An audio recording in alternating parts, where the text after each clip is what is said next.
Hello guys, இன்றைக்கி நம்ம சேனலில் என்ன பார்க்க போகிறோன்னா ஜீரா ரைஸ் தான் பார்க்க போகிறோம். அதுக்கு முன்னாடி சேனல் இன்னும் சப்ஸ்கிரைப் பண்ணலாம், சப்ஸ்கிரைப் பண்ணிக்கோங்க.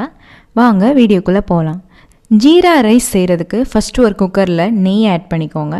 அதுக்கப்புறம் பிரியாணி இலை, பச்சை மிளகாய், அப்புறம் சீரகம், அதுக்கப்புறம் உங்களுக்கு தேவையான அளவுக்கு உப்பு, அதுக்கப்புறம் உங்களுக்கு தேவையான அளவுக்கு அரிசி, இதெல்லாம் சேர்த்துட்டு நல்லா தண்ணி ஊற்றிட்டு நல்லா கலக்கி விட்டுட்டு மூடி வச்சுருங்க. உங்களுக்கு எத்தனை விசில் வேணுமோ அத்தனை விசில் வச்சுட்டு எடுத்துருங்க. கடைசியில் நெய் ஊற்றி நல்லா கிளறி விட்டுக்கோங்க.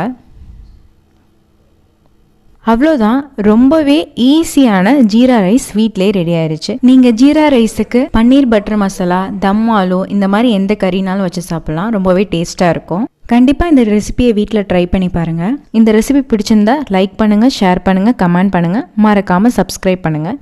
இன்னொரு வீடியோவில் பார்க்குறேன். பாய்.